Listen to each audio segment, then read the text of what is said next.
Good morning, students. In the last class, we have discussed about the structure of female reproductive system and where does fertilization takes place.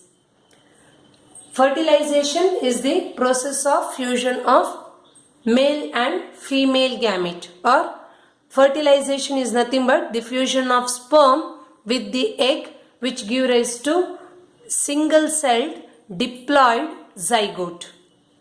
Later, that zygote repeatedly undergoes cell division and give rise to various developmental stages. Implantation is the process of attachment of blastocyst, to the innermost layer of the uterus, that is endometrium. The process of attachment of blastocyst to the endometrium of the uterus is called as implantation. After the implantation, the developing embryo or fetus takes the nourishment or nutrients from the mother's body through the help of placenta and the villi which is present on the placenta. What happens when egg is not fertilized? In today's class, let us discuss about what happens when egg is not fertilized. If egg is not fertilized by the sperm, then what happens? Every month in the sense in every menstrual cycle completes in around 28 to 30 days. Menstrual cycle completes in 28 to 30 days. Menstrual cycle is nothing but cyclical series of changes.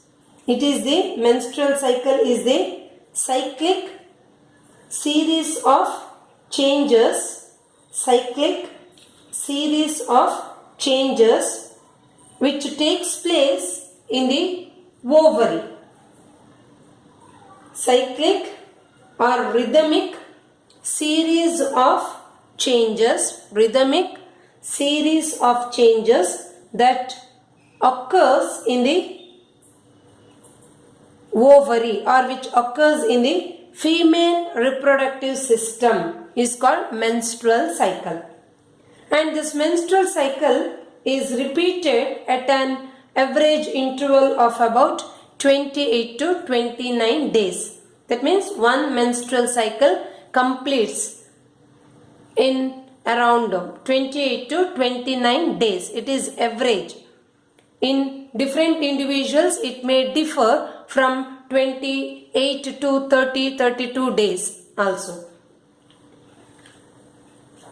In every menstrual cycle, the uterus, the lining of the uterus, particularly the endometrium of the uterus, prepares itself to receive a fertilized egg. The innermost wall layer called endometrium of the uterus prepares itself in order to receive a fertilized egg every month. Whether it receives sperm or not, every month endometrium of the uterus prepare itself in the sense it becomes thick. Endometrium of the uterus becomes thick in order to receive a fertilized egg. The thick and spongy endometrium is required for nourishing the developing embryo. Thick and spongy endometrium or the uterus is essential for nourishing the developing embryo. Hence, every month uterus prepare itself in order to receive a fertilized egg. If fertilization occurs, then that give rise to zygote. Zygote develops into embryo, and that embryo takes the nutrients from the maternal blood and it develops.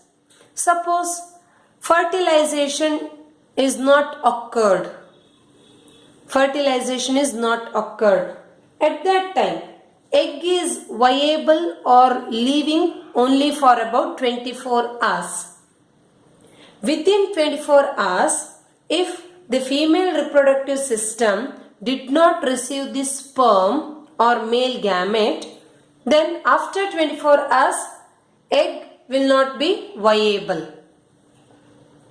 For few days, the inner lining of the uterus waits for the fertilized egg. Usually, in the menstrual cycle, on 14th day, that means in the middle of the menstrual cycle. Consider menstrual cycle completes in 28 days.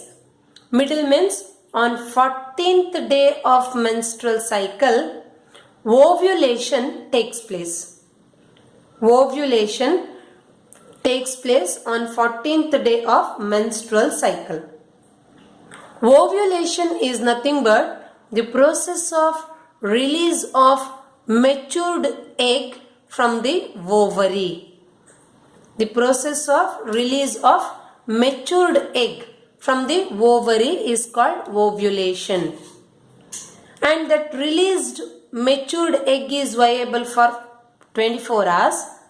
If within 24 hours that egg meets the sperm, that leads to fertilization. If within 24 hours that egg does not meet the sperm, then the thick lining of the uterus slowly breaks. The thick lining of the uterus slowly breaks, means in the absence of fertilization. In the absence of fertilization, the thick lining of the uterus slowly breaks and it becomes thin. Particularly the endometrium of the uterus or innermost layer of the uterus slowly breaks, means slowly it becomes thin and it comes out of the body through vagina as blood and mucus. The thick lining of the uterus slowly breaks and it comes out of the body through vagina as blood and mucus, that is called as menstruation. Menstruation or menstrual flow occurs. And that menstrual flow or menstruation occurs every month in the absence of fertilization. And that menstruation lasts for about 2 to 8 days. Menstruation or menstrual flow lasts for about 2 to 8 days. In the absence of fertilization, every month menstruation or menstrual flow occurs. This is due to the breakdown of thick lining of uterus. Breakdown of thick lining of uterus or thick lining of the endometrium of the uterus, later which comes out as blood and mucus. That is called as menstruation or menstrual flow. In the presence of fertilization, or if egg meets the sperm, that leads to fertilization. In the presence of fertilization, there will be no menstruation or menstrual flow. Stops during pregnancy. During pregnancy, there will be no menstruation or no menstrual flow. Only in the absence of fertilization, menstruation occurs. This is about fertilization, what happens during fertilization and what happens in the absence of fertilization. The next concept is reproductive health. Reproductive health. Reproductive health is nothing but a total well-being in all aspects of reproduction. A total well-being in all aspects of reproduction, that is physical, emotional, behavioral and social. Total well-being in all aspects of reproduction, that is physical, emotional, behavioral and social, is called reproductive health. And what are the significance of reproductive health? Significance of reproductive health. Why this reproductive health is essential? Why reproductive health is essential? Why everyone should have knowledge regarding the reproductive health? There are so many problems associated with the reproductive health. First, let us discuss about few problems. Later, we will discuss about significance. Problems such as having little knowledge of personal hygiene and hygiene of reproductive organs. It may cause the sexually transmitted diseases. Problems associated with reproductive health includes having little knowledge of personal hygiene and hygiene of the reproductive organs. It may cause sexually transmitted diseases. And another problem is early marriages. Early marriages which leads to high maternal and infant mortality rates. Early marriages means marriages before 18 years or at the age of 13 or 14 years leads to high maternal and infant mortality rate. Maternal means mothers, infant means baby, mortality means death rate. That means early marriages may increase the death of mother and newly born baby.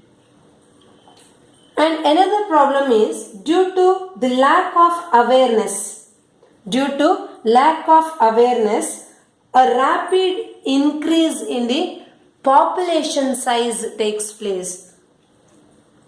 Lack of awareness may leads to rapid increase in the population size. That may cause population explosion. Increase in the population size may cause population explosion. So these are the main problems associated with reproductive health. Then what are the significances of reproductive health? Reproductive health develops awareness of birth control methods.